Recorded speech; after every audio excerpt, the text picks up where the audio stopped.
Hey there Bristles. In this video I'm going to be revisiting my Blades of Khorne army.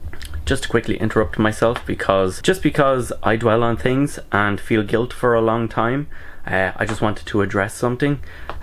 So like 3 years ago, I think it was 3 years ago, but because it was before I had my car, a young viewer actually recognized me while I was on the street walking to the bus with my children. And I was completely taken off guard and didn't know what was happening. But you said to me, if you're still watching, I'm saying it in this video because it's Khorne, so I thought maybe you might be watching again. But thank you so much for stopping me that day and telling me that you liked my Khorne. When you said it, I didn't know what was going on. I was rushing to the bus and wasn't thinking that I'd ever be recognized on the street for the silliness that I do. So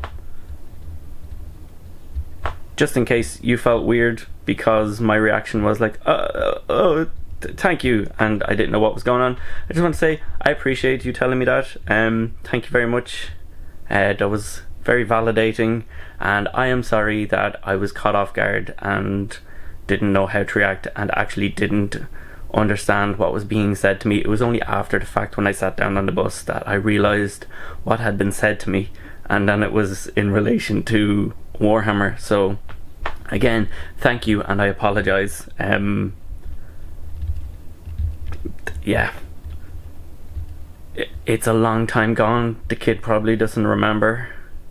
They're probably grown and have their own children now, but I hold on to things and question every social interaction I have. So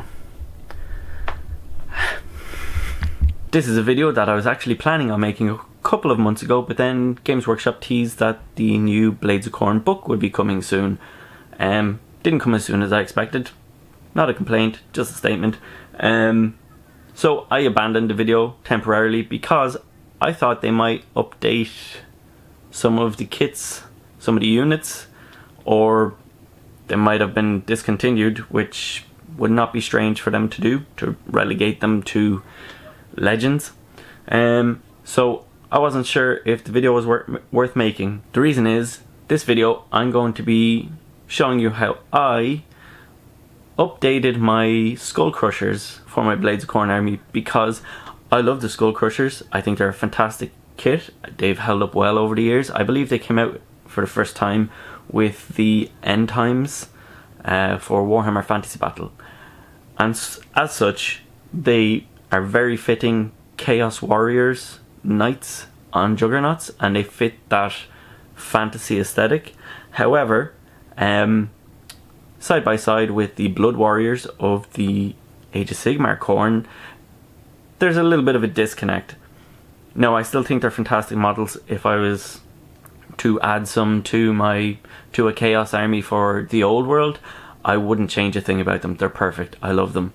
However, as I said, they have a slightly different design language than the Age of Sigmar Khorne models. So because I'm using mine for my Age of Sigmar Khorne army, I want them to have a little bit more cohesion visually, and look a bit more like a unified force. So I converted a kit a while ago, a unit of them, as a test to see how it worked, and I was really happy with it. I used them in a game at the start of 4th edition, and they performed really well, and I was like, you know what, regardless of whether they performed well or not, I love them. And also because I collect Skullfiend Tribe, and Skull Crushers are one of the units that are emphasized in the lore for Skullfiend Tribe as one of the units that gets used a lot alongside Blood Warriors, Khorgoraths, and Skull Reapers. Some of my favourite units for Khorne in Age of Sigmar. So Skullfiend Tribe are perfect for me on a lore level, on a theme level. So I'm really excited about these. I love Skullfiend Tribe and the units that they focus on for the mortal side. I also have like demons. I'm getting distracted, and I'm waffling. Being pretty good in game and being a unit that I actually really like and want more of, I got another unit, and in this video I'm going to show you how I updated them so that they tie in a little bit more with the Age of Sigmar visual language for Khorne. Now, the reason why I didn't do this before is because I didn't know if these were going to be discontinued with the new battle tome or if they were going to be updated, in which case, in both cases, this would have been irrelevant. So, you know, but they're still here. They haven't been done away with. Games Workshop didn't update them, so we can. As I mentioned, another kit that we thought might go the way of the dodo, the Khorne. A lot of people speculate that that would be gotten rid of. It's still locked in like the same sprue as the first edition starter set that had Khorne with the Mighty Lord of Khorne. Also, Khorne's Kull. I can't remember the guy with the totem. Shoot, what's his name? And then the boy with the whip.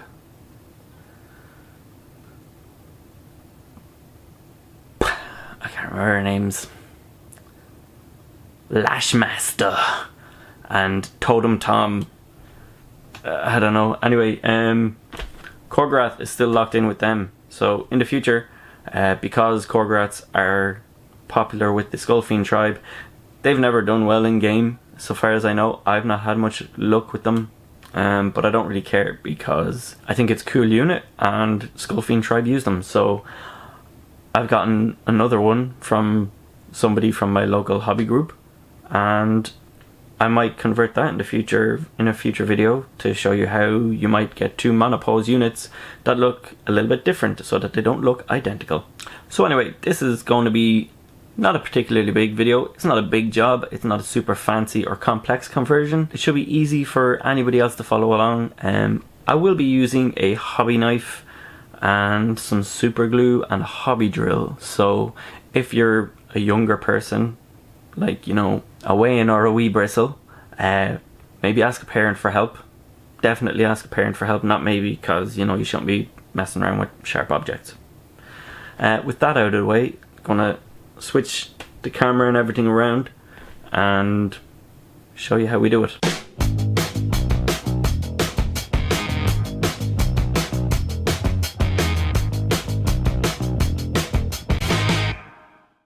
For starters, of course, we are going to need some blood warriors and some skull crushers. So I've got myself here a spearhead box. What you're going to have to do is build up your blood warriors and try and save some of the arms with the shoulder pads, which have both the parts, because if you build blood warriors, you'll know that the shoulder pads for some of them, the arm comes in one piece. However, it only has half a shoulder pad on it, and then there's like a small piece that attaches to complete a single shoulder pad.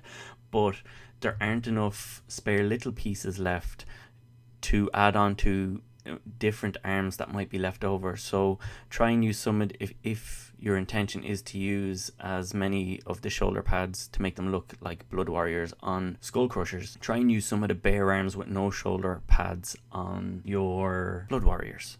Also, I recommend, to make life easier for yourself, building your blood warriors with the punch fist and an axe instead of the two axes. So then you have left and right arms left over, which are free and you don't have to cut away the punch fist or dagger fist, whatever it's called. Anyway, we're going to build the skull crushers up to the point where it's the juggernaut built. I've left the head and the collar off just to make it easier to paint. I've also blue tacked on some of the legs instead of gluing them, because I know from experience that it'll just make life easier for me when it comes time to paint the underside of the juggernauts.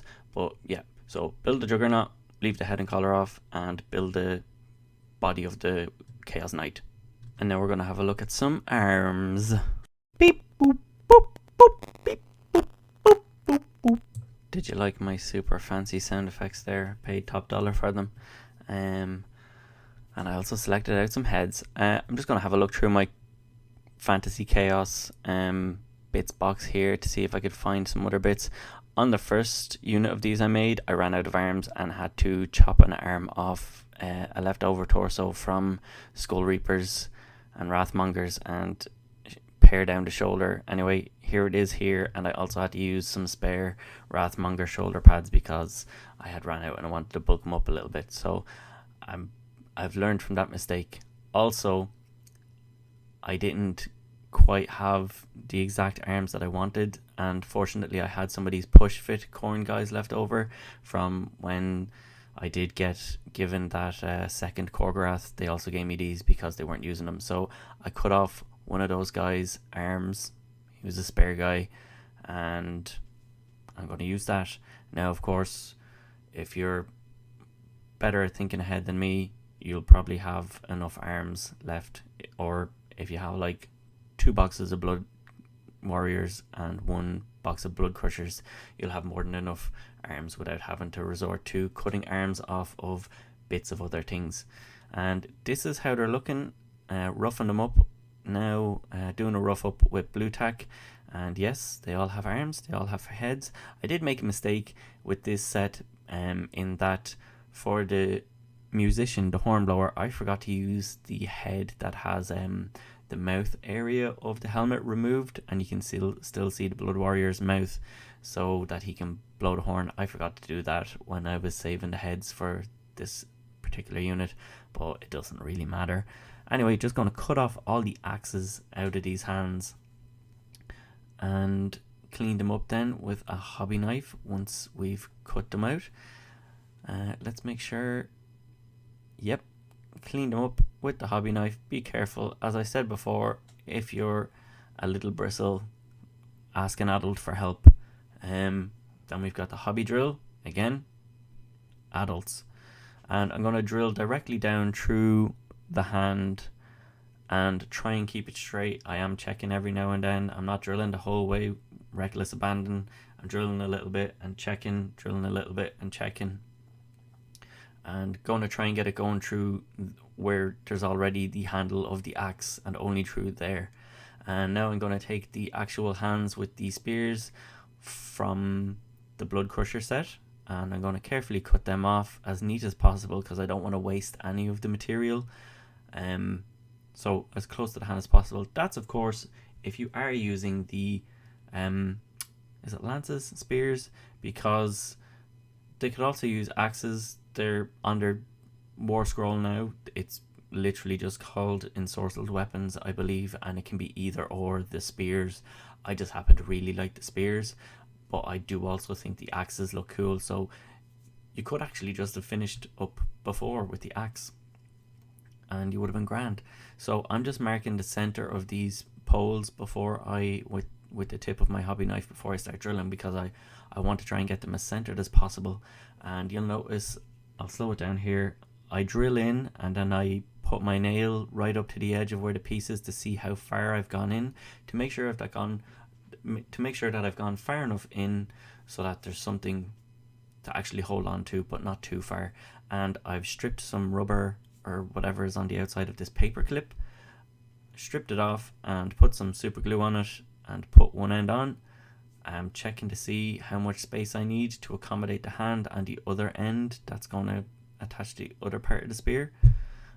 Then I'm going to attach more super glue to the paper clip, and then I'm going to use plastic glue on the top and bottom of the hand to make sure that, so we've got that internal reinforcement of the paper clip with the super glue, but that the parts of the plastic that are actually going to make contact outside of that are going to bond together too with the plastic glue. So just get that in there and make sure it's lined up. I actually left the mold lines on these spears before assembling them so that I could use it as a guide to line up and make sure that I have them, the top and the bottom part, like completely in the way that they're supposed to be. I'm fumbling over how to actually say this. Anyway, there was a little gap there. I didn't trim the bar enough, so I just put a little bit of super glue in, and we've checked it on the model and I'm happy. So now I'm going to move on to the other arms with the shields. I'm going to check how much of a curvature there is on the inside of the shield, and then I'm just going to start slowly paring away bits of the gauntlet, the vambrace, and check every now and then for reference. You will see I'm cutting directly towards my hand. I am moving slowly so I have adequate control, and also this is an old blade, it's quite dull. I did this deliberately because I knew would be using it close to my fingers, so I wouldn't need like clean precision cuts. It's not like a super fancy conversion I'm doing, so I've not used a fresh blade because I don't want to cut myself accidentally on this. So it's a dull blade, so don't be worrying about my fingers, I'm fine. And then we have here the banner bearer. It's the same thing with the shield, and then I also took the pole for the banner and treated it like the spear. Cut it away. There is some tassel going down there. It looks like it's going behind the arm, so it doesn't really matter if it's like a bit of a blunt cut, because it goes behind the arm and you won't see. So it's the same premise as the spear for the banner pole, and then just attach the banner and the shield to it, and voila, we've got it perfectly fit. And here I'm just showing the arm that I cut off the push fit guy. I flattened the inside of it and carved down the shoulder pad as much as I could before sticking it on. And now I'm showing you the musician that I made for the original set that I tried. I actually took his horn from a leftover bit from my skeleton warriors. I cut off the end of it and turned it so that it was curved back towards him, and then I cut the top off the horn that comes with the skull crusher kit and stuck that on the top so that we know it's for Khorne. I didn't really want to do that with this one. I thought it was a bit too much, to be honest, a bit ridiculous. So I'm just checking how the horn actually fits of its own like size on there, and if maybe I just want to actually have it hanging off the side of the blood crusher, the warrior. So I just start clipping away the chain and the bits that are kind of in the way and kind of give it a bit too much directionality. And for the hand that's holding it, I just clip that away, and then I start paring it down with the hobby knife as I'm cleaning up the mold lines. And I was trying to preserve the wrapping around it, but I eventually gave up on that and just pared it down so that it's bare metal, and that's where the end of the wrappings is. So now I'm just checking it against here and making sure it's got a good fit and it doesn't look too ridiculous. I mean, it's a bit ridiculous. It's all ridiculous. It's Warhammer. It's supposed to be ridiculous, but that's part of the charm. So I cut the spikes off the back of this juggernaut that's going to be my musician for this unit. I did cut a little groove with the hobby knife just to get a starting point and a reference point and something for my file to grip. I use a round file then to make a crevice for it to sit snugly into. Now you can see I'm taking my hobby drill to pin it in place also, and I drilled right through it, and now I'm just checking and rechecking before I commit to drilling the hole in the actual, what's it called, the trumpet, his horn, and just double checking to make sure I've got it at the right angle so it's sitting how I want, and drill it in, pin it as I've done before. I messed up with this one and my glue is blocked, so I'm using the, what are they called? I keep forgetting words. Paperclip to open it up. Slipping it into the hole there. I'm gonna take my clippers then, snip it off to an adequate length, so there's plenty of space inside the juggernaut because it's a hollow beast, so it can be as long as I want. Add some super glue, and then, as with pinning everything else I've done so far, I'm going to add plastic glue to the plastic elements so that they bond together, they are fused together, they melt together, and we have that reinforcement of the pin inside. Press that down nice and snug, and here's how the champion is looking. He's charging forward. It looks like he's about to do a downward stab. Then we have the musician, who looks more like he's cantering forward on his big blood horse, and yep. And then we have the banner bearer, who looks like he's about to stab down. I have considered putting like a stormcast on the end of his spear, like he's just stabbed him down, but it's sticking a bit too far off the base, so I don't know if I'll do that. I had intended on tidying up the arm that I had cut off the push fit model with some sculpting, but in the end I was a bit too lazy and it's not that noticeable, so I decided to just take my hobby knife and cut into it with some battle damage, and that's going to suffice for me. The champion though, the shield that I gave him, I didn't give him the champion shield because of the direction the chains were hanging on it. It wouldn't have looked right, it would have defied gravity. So I'm just having a route around in my box for any kind of decoration, and I'm checking there what the Wrathmonger's flail weapons would look like on these. That's another option you could try. It could still count as ensorcelled weapons and it would look freaking cool, like just fellas riding around on juggernauts swinging blocks of metal on chain. That's an awesome idea. Kind of wish I thought of it before, but anyway, here we are. I do take a Wrathmonger's head, the one that is actually, I think it's the unit champion, and it's got like a bloodletter skull on it, and I decided to put that onto the skull that's on the shield there. I also considered using some of the back banners that are intended for the Wrathmongers onto the back, but they actually didn't go higher than the head of the Blood Warrior or the Juggernaut Rider, so I decided to leave them because it just didn't fit and it was a bit silly. So yeah, I end up getting some green stuff here, mixing it up just to build up onto that skull that's on his shield, to place the bloodletter helmet faceplate thing onto that skull, and also to add some straps going down from where the horn is on the musician to make it look a bit better. But my camera died.